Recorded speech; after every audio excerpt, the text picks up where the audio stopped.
السلام عليكم ورحمة الله وبركاته. أهلا فيكم في برنامج نوستالجيا جيمر شو، وياكم سامي الحسني، ويانا ضيف الشرف سيفكن أو سيف السويدي. هلا والله، معكم سيفكن المصمم والمخرج وسوي كل شيء. الفتى الذي هو كل شيء باختصار. كل شيء. فايش بنتكلم عن اليوم؟ هذه الحلقة بإذن الله هذه بتكون حلقة مصغرة. بنتكلم فيها عن أشياء بسيطة، يعني بتكون أو معلومات أو أشياء بسيطة، ونتكلم عن سلسلة صغيرة، يعني نتكلم باختصار، يعني حلقات مصغرة بشكل عام. مش إنها حلقة رئيسية، حلقات مصغرة، هاي بتكون فقرة خاصة يعني حق برنامجنا. اوكي. فالحلقة بإذن الله راح نتكلم عن سلسلة شهيرة غنية عن تعريف، وصدر لها آخر جزء يعني مؤخرا في الأسواق، وكل الناس تتكلم عنه، وبغينا نتكلم عنه في برنامج في هالبرنامج بمناسبة نجاح اللعبة وشهرتها. فراح نتكلم عن سوبر سماش بروس، كل أجزاء من نينتندو 64 إلى ويو. بالضبط. هذا إن شاء الله بتكون يعني بنتكلم عن سلسلة سوبر سماش بشكل عام، وكل واحد فينا كيف كانت تجربته وكيف عاش اللعبة في ذاك الوقت. فراح نبدأ. سيف ونتوكل على الله.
سيف الحين ضيف الشرف وهذا، فلازم هو يتكلم أول شيء.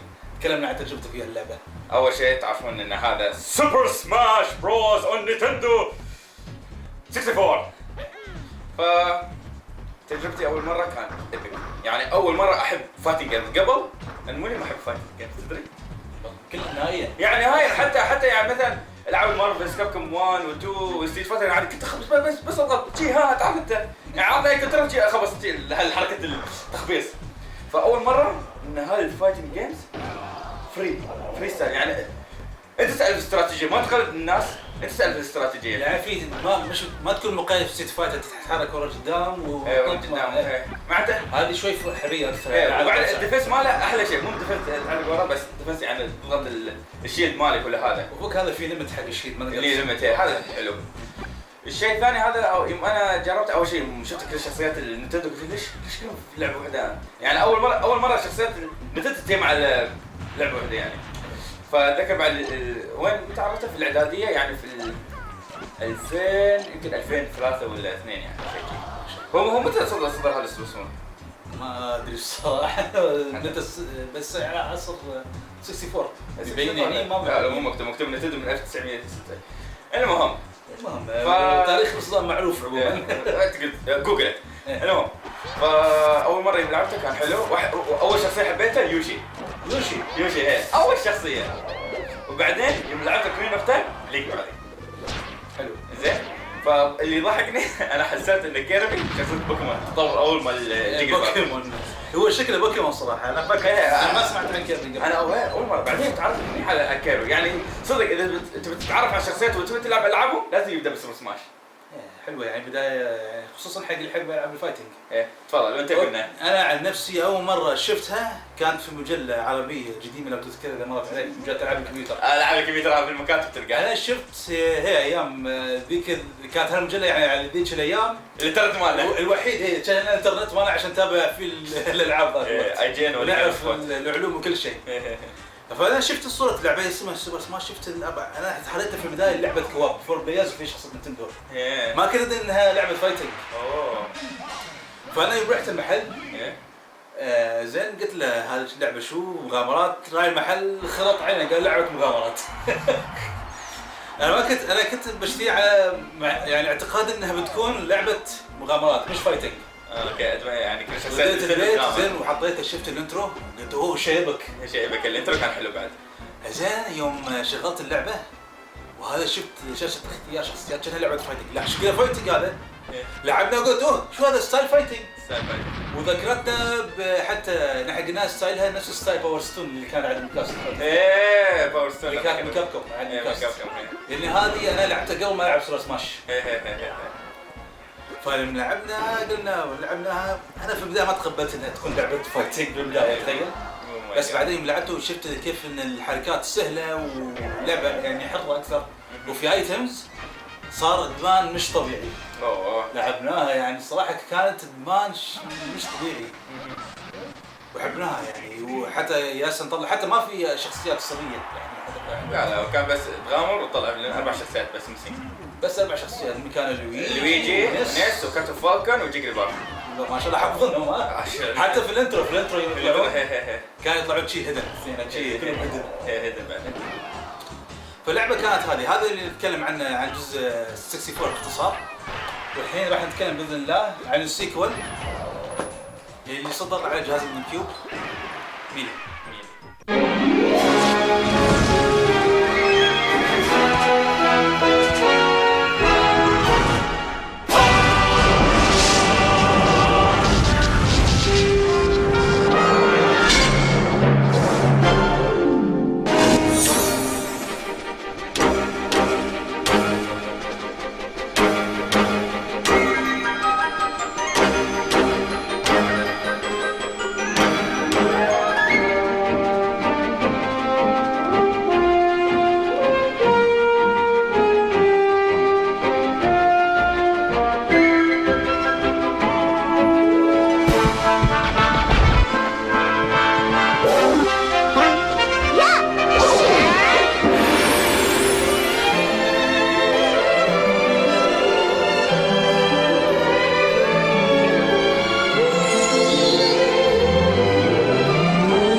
يوم سمعت عن سالفه الجيم كيوب يعني اول شيء كان جيم كيوب بعدين نزل اللعبه يعني كانت لعبه لانش هي على الجيم كيوب. لعبه لانش على الجيم كيوب بس نفس الوقت صح؟ يوم نزل جيم كيوب نزل على طول نزلت هي كانت لعبه هذا يعني تقول اول مره يعني عشان يخلون الناس يشترون الجيم كيوب يعني من سبب هاي سوبر سماش. كانت تجربتي اول مره لا اللعبه كانت طر يعني صدق. اكيد هاي ويا الشخصيات الاكثر يعني شوف الشخصيات واجد دكتور ماريو ميوتو ايس كليمر يعني مش بس يعني جابوا روستر من الجزء الاول زادوا عليه زادوا اكثر. وكان اللعبه يعني حلوه صدق يعني حتى الشخصيات يعني اول مره انه يكون في شو تروفيز شو رايك بالاضافات يعني اللي حطوها؟ انا شفت مثل ادفنتشر مود وتورمنت. ادفنتشر مود كان بسيط يعني بس كان حلو يعني كان حلو كان مسلي يعني ولو انه كان يصير والشيء الثاني تورنمنت اول مره يسوون تورنمنت يعني تورنمنت كان سهل على طول بس تختار كم لاعب على طول توكل على الله. كنا نحب نسوي الربع شيء نسوي تورنمنت يعني في الجلسه ولا شيء شيء. وشو لا تنسى سبيشال ميلي. سبيشال ميلي والاستمنة كانوا حطوه اول مره كان هذا شيء ادماني. وش اول مره هالجزء اللي مسوين البي قدام صح؟ ولا ما سووا؟ هي كان ضافوا الحركه اللي هي بي قدام هي فورد بي فورورد اول مره كانوا يسوون الحركه يعني شو هالحركات تغيروا وكل شيء يعني صدق كان اغراء كبير عشان تشتري جيم كيوب. بس عشان نكون واضحين الدوجن كان موجود حتى في 64 ولا؟ 64 كان موجود الدوجن يعني مو الدوج والجراند دوج يعني. تدري 64 كنا نلعب بس الدوج على اليمين وعلى اليسار، لكن الدوجن هذاك ما كنا نسويه. انا مو لي ما استخدم الدوج في نينتندو 64، انا اول مره استخدم الدوج هنا يوم كان شيء ورونا هاو تو بلاي ذا جيم يعني. من كان احسن شخصيه عندك؟ لينك بعد؟ هني خلاص هني بديت خلاص مع الشخصيه الرئيسيه كان حلو شخصيته كان في حركات وخاصه يونغ لينك يعني حطوا على شخصيه ثانيه حلوه بعد. انا شو اسمه انا عن نفسي شخصيا بالنسبه لتجربتي في اللعبه انا دكتور ماريو حبيته يعني حبيت وايد دكتور ماريو يعني احسن كاركتر كنت العب فيه هو وغانندورف اكثر شخصيتين احب العب فيهم يعني كان يوم طلع يعني كابتن لا مش كابتن فالكون عفوا غانندورف يوم طلع وشفت حركته نفس حركات كابتن فالكون يعني كان شيء ابك يعني كنت انا احب غانندورف يعني كشرير من زي العاب زلده ما كان شيء. لا ننسى ميوتو كان شخصيه ميوتو والحين عاد يسوون الدي ال سي بعد. ايه هذا لاحقين عليه نتكلم بس يعرفون الخبر يعني يعرفون. ايه فهذا هو تجربتنا على وشو اسمه انا كيف سمعت عن اللعبه وقتها؟ تدري انا ما تابعت اخبار ما كلش ولا دريت عنها انه في وقت لاش على اليوتيوب سمعت انه في لعبه سبورت سماش تسويات سمعت عنها لكن وقتها ما كنا نستخدم الانترنت وايد يعني ما تابعت اخبارها. تخيل لعبت بشي لعبه وتفاجأت بكل موجود كانت يعني شو اسمه مش نفس الواحد اللي يتابع اخبار اللعبه يعني كان شيء واوي لو تكلمنا عن الجزء ميلي. هذا عن جزء ميلي يعني نتكلم باختصار والحين نتكلم عن الجزء السيكوال اللي نزل على الوي برو.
كالعاده تكلمت ليش انا اتكلم اول؟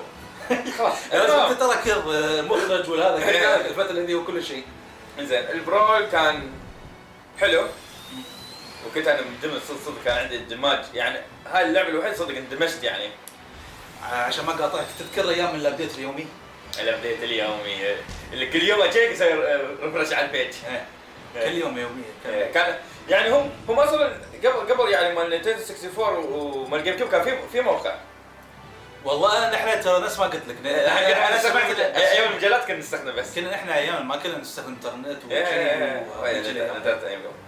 فالحلو يا ابو شخصيات من ثيرد بارتي من طرف ثالث. ايوه هذه اللي صدق خصوصا تريلر سونيك. يا انا حبيت سونيك. لا هو شوف تريلر سونيك احلى كثيم يعني كثير من اللي حطوه اللي هو الثيم المفضل عند معظم الفانز فيلم ليف اند ليرن كان شيء ابك، وخصوصا اخر تريلر يصير سوبر سونيك كان شيء ثوري، يعني شخصيات الطرف الثالث يعني كان شيء واوي. وبعد هذا اول مره كانوا يسوون واي فاي، بس بعد واي فاي كان هو شوف اذا تلعب يا فريندز تمشي اللي حواليك يعني، بس افضل من لا شيء. بس نتكلم عن اضافات، في اضافوا الستيج بيلدر. شو رايك بالستيج بيلدر هني؟ هني اتذكر الفت الستيج مالي اللي كله مسكر، كله كان مسكر، بس ثلاث فتح بس تقدر وتصل. اتذكر وصل الزمج 300 وشيء، بس كان حلو يعني ريلي يو كان كريت يور اون ستيج يعني. هذا غير انك تروح تنزل من الانترنت وتحط بالاس دي كارد. ايه بالاس دي كارد تطلع حق ربعك وهذا زين. وانا عن نفسي يعني ادفنشر مود كان شيء خيالي، شيء حلو يعني كان حلو قصه وهذا كان حتى في ناس اكثر شيء حبوا في هالجزء كان الادفنشر مود. ايه ادفنشر قصه يعني معناته اول مره يسوون ستوري مود يعني.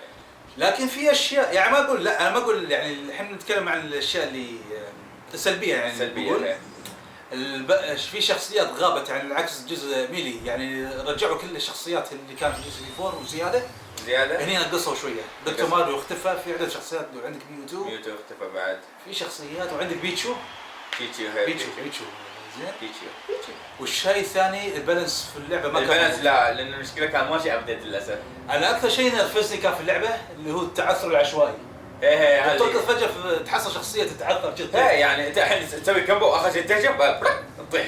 اوكي ليش؟ ايه وايد شخصيات كرهت ميتا نايت، كان اوفر باورد وايد. اوفر باور حتى اللي خلاص قرروا الدوري يسوون باند يعني. انا حتى جلسه انا يا شباب اخترت ميتا نايت من باب الفضول. ايه باب الفضول. وتبيت على حركه بي فورورد ولا بي عادي؟ والبي العادي. ايه تورنيدو. الجماعه يعني انا ما قدروا يسوون شيء يعني يوقفون ضدي يعني. انا يعني كذا العب اقصى ما استطيع في نفس الوقت اعلق على حركه واحده حركتين يعني نقول لدرجه انهم ما يقدرون يسوون شيء. ايه ما يسوون لان نرفزتهم لدرجه انهم كلهم التنايت بسبب هذا. انا حتى استغربت قلت لهالدرجه التنايت كان اوفر باورد. انت ما شفت الفيديوهات اللي الناس يسووا كمبو واحد بس يطلعون من الستيج يعني كمبو واحد. يعني خلاص 1 2 3 خلاص برا على الستيج يعني. ما يعني هالكثر خلاص قرروا في الدوري ان يسوون بان، وبعدين تعرف شو استوى بعدين يهكروا الوي وخلوا البروجكت ام. ايه بروجكت ام صح. بنا نتكلم عن بروجكت ام. ايه البروجكت ام. ايش رايك بروجكت ام؟ والله هم مسوين شخصيات بنات. هو شوف بروجكت ام يعني حلو، لكن في اشياء ما قدروا يضبطونها صح. من الاشياء ماريو خلوه كأنه دكتور ماريو بحت. حركاته دكتور ماريو. زين. ودرجه انك تختار سكن يعني حتى الالوان ماله في لون دكتور ماريو. مع سوى كيف دكتور ماريو مو ماريو نعرفه. وسونيك حسب ما لاحظت يعني انه ضعفوه السبين داش والهومك شو اسمه هذا الهومك اتاك. خلوا يعني المدى ماله اقصر عشان تشوفوا بس. لكن الشيء اللي ايجابي فيه اللي اتكلم عن بروجكت ام انهم شو اسمه رجعوا الشخصيات اللي كانت في براول. مش براول اقصد ميلي يعني رجعوا روي وبيوتو. انا اكثر شيء عجبني يوم رجعوا بيوتو حطوا الشكلين اللي هو المدرع في الفيلم. الفيلم ميوتو المدرع. والله انا اتمنى ان يحطونه في الجزء الوي يعني يحطون نشوف. تعرف انت ان الفانز يبغون يمكن يسمع لان تدري ما شاء الله تحب تسمع كلام الناس يعني. ساكوراي اللعبه زين. وهذا يعني بنتكلم عن جزء البراول. والحين راح نتكلم عن الجزء اللي صدر الحين. صدر سوبر سماش براذر. شو بعد؟ فور ويو لا بعد مو سماش براذر بروس يعني. بروس ترى باختصار.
اوكي انا حتى طبعا قبل ما نتكلم عن نسخه الويو خلينا نبدا عن نسخه 3 دي اس. اوه 3 دي اس صدق يعني صدق خلاص قالوا انه نزلوا 3 دي اس خلاص ذي ريليز. المشكله وين تاخر يبا بالفيزيكال. انا عانيت اشوف كل الناس يعني اللي لعبوها اوريدي داونلود. نفسي انا على طول كنت ساعه 4 الفجر على طول داونلود. ادري نزلته بس والله منزل على ال 3 دي اس او والله العظيم اني تميت يمكن ساعه اجرب كل شخصيه حركاتهم وهذا صدق غيروا كل شيء. مور بالانس شخصيات ايتم ستيجز كل شيء يعني كان حلو. يعني من ناحيه البالانس وغيرها منزلوا ابديتات يعني حتى ابديتات كم مره ينزلها يعني. في شيء يمكن ما كنت تعرفه في سووا له بريك حق بوزر. بوزر في عنده حركه سبام.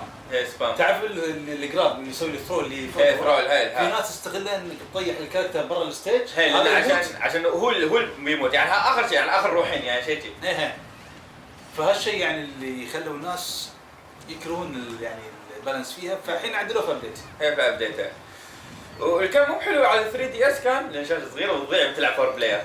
هو وين شاشه ال 3 دي اس هو شوف ال 3 دي اس مرات 3 دي اس حتى يعني مش عملي نفس الجيم. اوه انا لوج مالي كسرت والله عليك.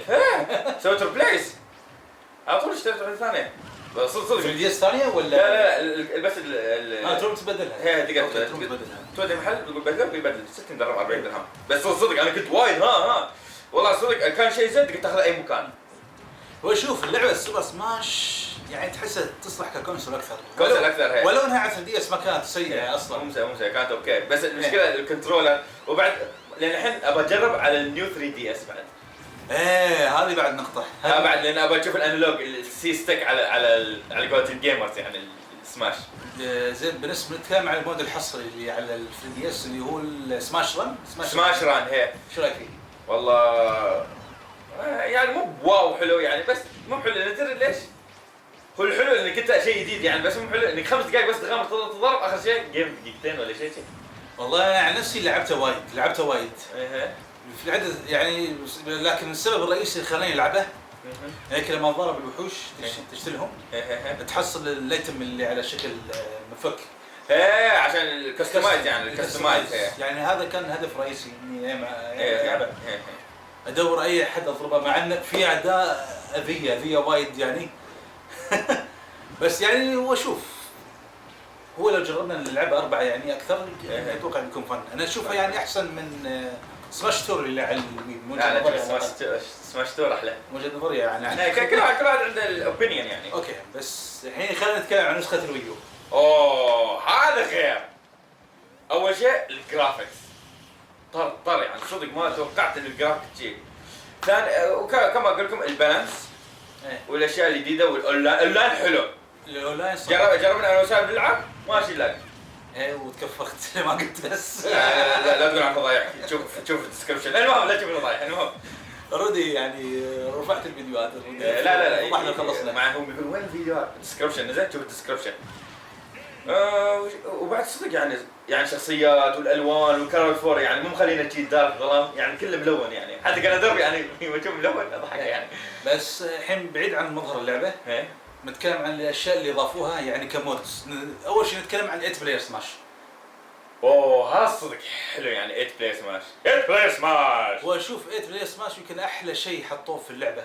هي صدق يعني الحين اتذكر قبل من الاجزاء البرول ولا الميلي يعني مثلا يمكن تقريبا الحين شيء 6 ولا 7 اشخاص يجلسون بيتنا. فايش نسوي؟ نقول اول 3 اللي يخسرون ما عدا الفايز نسوي سويتش فهم يصبرون وهاجين نقول اخي متى هذا دوري فيوم سووا 8 بلاير سماش كلهم الحين ما حد يصبر دوره. ما حد يصبر هذا احلى شيء. كل واحد وزحمه يعني حتى في الكراسي يعني الزحمه. فلازم تدورون مكان كبير اوكي مسوين الجلسه يعني 6 صح انه ما لعبنا 8 بلايرز بس 6 نحاول 6 بلاير كان طار بس كان يعني حماس يعني كان حماس يعني شيء ثوري. يا اخي كنا نرفع الفيديوهات بس للاسف ما عندنا هالبرنامج اللي يسجل. المهم نتوفر ان شاء الله زين. والشيء الثاني اميبو. الاميبو الاميبو هو شوف انا شفته في الاعلان في الحلقه مال نتندو كان الاميبو شيء ثوري يعني كفكره انك تدربه وتسوي لك استمايز وتحصل مكافآت يعني كل ما لفلته وش اسمه. انا اشوف انا يعني اقوى اميبوز عندي مارث وماريو موجودين زين. لكن يعني واشتريت الباقيين. ليش اقوى اثنين عندي؟ لان هذا دربت فيهم بروحي يعني بروحك شخصيا. اما الباقيين يعني كان يعني كسر اني ادرب الباقيين فخليته كمبيوتر. فعشان شيء الاميبوز اللي دربتهم مع الكمبيوتر كانوا اسهل من اللي دربتهم بنفسي. في فرق يعني جو لازم انتم تلعبون لا تخلون الكمبيوتر يلعب وياهم. يعني انت يا اما انت ويا ربعك لان ربعك اقوى من الكمبيوتر اللي بالنهايه يعني. والحلو ان شو اسمه الشطارجي. الحلو انك انت مع مثلا اذا تلعبون ويا ربعك 3 بلاير وانتم تدورون الرابع يعني ايفن نمبر احسن من اود نمبر فتخلي مو بيلعب وياكم اميبو. يعني بدال عشان تعرفون الثاني دون الثالث يعني تعرف الثالث اثنين اللي يتخطون معي بيضربون واحد من حليله فتجيب الاميبو عشان يلعب وياكم بدل الكمبيوتر يعني. اوكي ايش رايك بالكلاسيك مود مقارنه بنسخه 3 اس والكواب اللي فيه حطوا فيه؟ والله اثنيناتهم اوكي بس شو الفرق الكلاسيك مود على الويو؟ لانك انت يوم تاخذ الكستمايز تاخذ من شخصيات ثانيه مو شخصيتك انت. يعني اللي تغلبها اللي تغلبها هي والكستم اللي تحصل هي الكستم منه بعد ما توصل بعد 3 دي اس تاخذ كستم انت من شخصيتك اللي انت تختار يعني. شيء حلو. هو حلو هي. وشوف بعد هو بومب هذا البومب شو اسمه؟ تارجت بلاس. لان غيروه ما حطوا بريك ذا تارجت. هاي تارجت شو تشوف لعبته؟ ولا ما لعبتها بس مره واحده عشان يعني افتح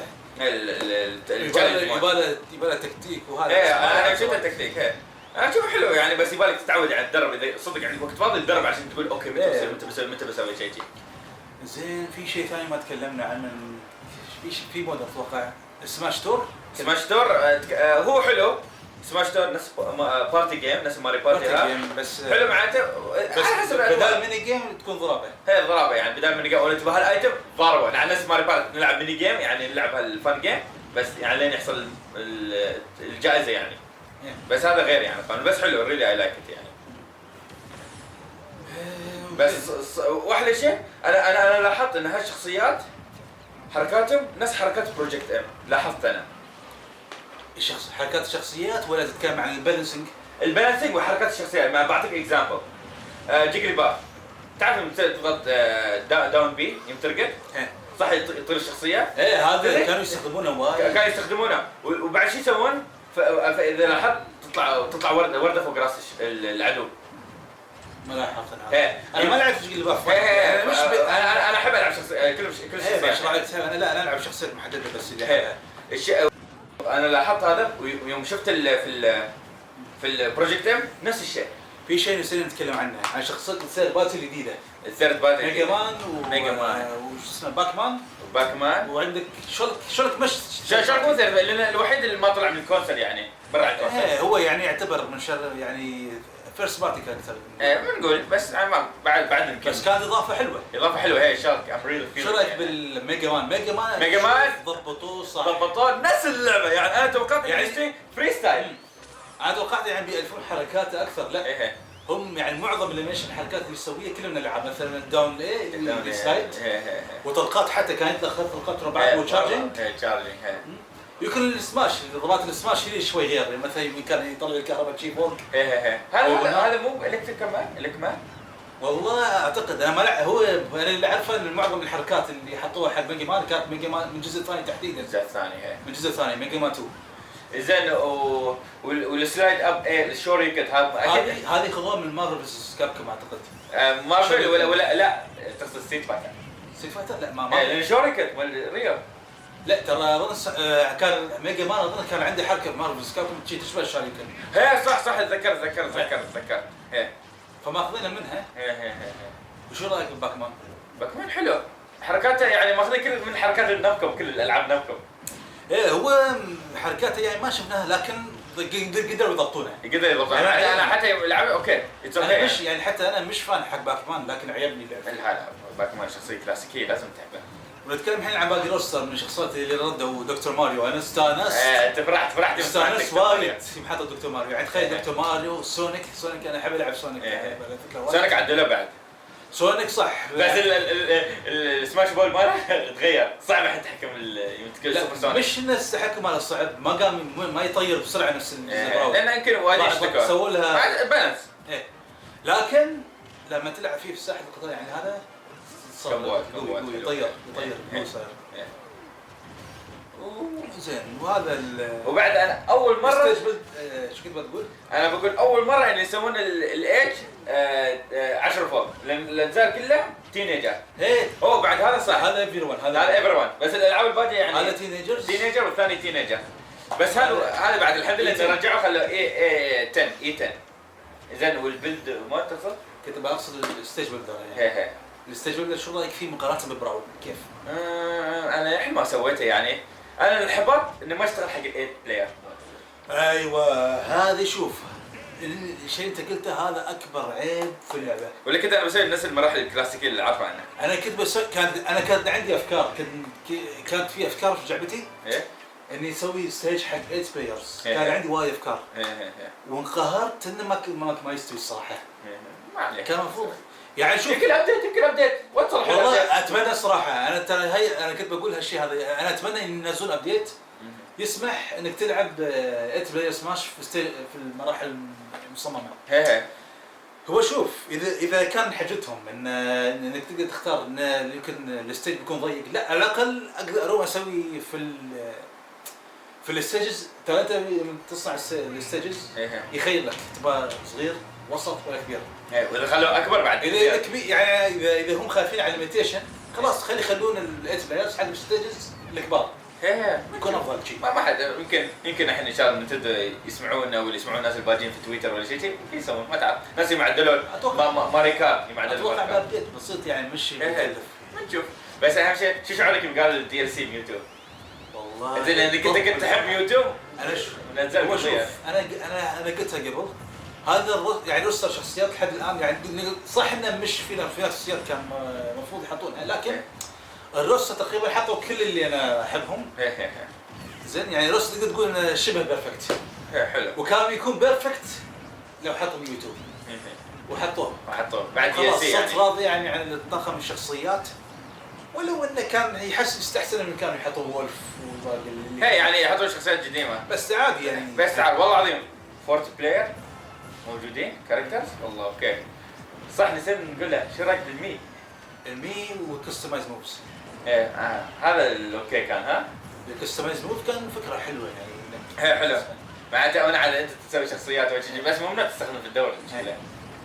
المي كاركترز بالنسبه للمي كاركترز كان فكره حلوه يعني. عوضوا يعني في العاب فايتنج انك تقدر تصنع شخصيتك خاصه فيها. يعني العاب مصارعه بشكل عام. وشفنا سول كاليبر، لكن هذا نفس الفكره لكن بتحط شخصيه مي.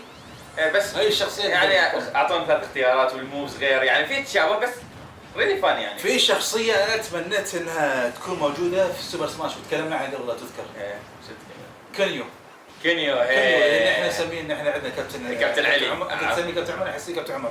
لا اللي ما يعرفه هذا يعني شخصيه يعني مشهوره يعني نزل صدرت على افلام الالعاب على اجهزه الفاميكوم وهذا يعني. الالعاب كره قدم يعني معروفه. الجول 3 كان اسمها. المهم هذا الصراحه كان يصلح انه يكون شخصيه يعني كثيرد بارتي يكون موجود راكب على اللعبه. اشوفها وايد لان الالعاب اوريدي نزلت على اجهزه نينتندو وايد. وفي افكار وايد انها تطرح حركات. نينتندو 99 مليون بالمية بيضبطون حركاته. بس انا حطيته كمي افضل من شيء كمي كاركتر. انت عطيته بس انا كنت شخصيه اتمنى يحطونه زياده. لا الحمد لله I'm okay with all characters يعني. ما مش مضايق انهم ينقصوا كاركتر يعني. والله العظيم انا بس اللي زعلت ايس كلايمرز. ترى ايس كلايمرز يوم قالوا انه يستوي فريز بسبب الليميتيشن عن 3 دي اس. وانا قلت اتس اوكي يعني خلي يحطونه على الويو و 3 دي اس ما يحتاج يعني. بس صدق الحين صدق موست بيبل خلاص نسوا 3 دي اس يعني البرسنتج واللعبه يعني نسوا البرسنتج خلاص يعني اللعبه بس انا حبيت اللعبه والله العظيم، من ويا البالانس ويا الستيج ويا الفان 8 هو بلاير شوف. بيرفكت. يعني الناس لا تزعل يعني في النهايه هذا كلام وجهه نظر. انا عن نفسي افضلها على كل العاب الفايت الموجوده. انا لعبت ستريت يعني انا عندي تاريخ في العاب الفايتنج. لعبت ستريت فايتر، لعبت كينج اوف فايتر، لعبت ساموراي شو داون. ساموراي شو داون يعني اعتبر احسن لعبه فايت ودي يعني لان لها نكتها الخاصه عموما. لكن انا عندي الاحسن يعني هي نفس ما قلت لكم، هي في النهايه وجهه نظر. انا عندي سوبر سماش افضل لعبه فايت، افضل لعبه فايت عندي.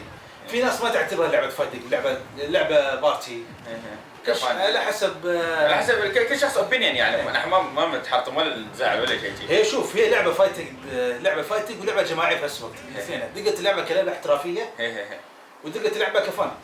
وحتى هم خيروك لدرجه ان حتى الساكوراي لما شاف الناس وادين يلعبون كان لعبه احترافيه ضاف انه شيء ما ذكرناه، ضاف الاوميجا ديشن حق الستيج. اوميجا ديشن يعني خلاص الناس يستانسون بالمراحل الثانية مع بالشكل بالغالي. غير هذا في الاونلاين حطوا فور جلوري. فور جلوري يعني 2 ستوك و 5 مينت ولا 4 مينت. يعني نقول سوبر سماش اللي هي الويو تقدر تقول انها لعبه سماش متكامله. انا مش زعلان، ما اتكلم عن غياب الادفنتشر مود. في ناس ضايقهم غياب الادفنتشر مود. لا انا احس ان انا عن نفسي الادفنتشر مود بس العبها مره واحده هذا وخلاص. مش يعني في النهايه اكثر شيء لعبه اللعب بارتي يعني تلعب يا ربعك، ما تلعب على القصه خلاص جيمتها اي ذا جيم. هو في مود ثانيين يعني يعوضونك عن عندك السبيشال اوردر كريزي هاند ولا اشوف اشياء عوضت عليه يعني مش زعلان هذا يعني صدق. اول مره يعني صدق حسيت انه صدق تعبوا على الجزء. ساكوراي صراحه تعبني. انزين هذا باختصار يعني تجاربنا مع سلسله سوبر سماش. سوبر سماش نينتندو 64، سوبر سماش بروس ميلي، سوبر سماش بروس براول، سوبر سماش فور نينتندو فور ويو اند نينتندو 3 دي اس. فشكرا للمشاهده. شكرا على مشاهدتكم ومتابعتكم. كان وياكم سالم الحوساني وياكم سيف السويدي. سيفكم سبحان الله والحمد لله لا اله الا انت، استغفرك واتوب اليك، والسلام عليكم ورحمه الله وبركاته.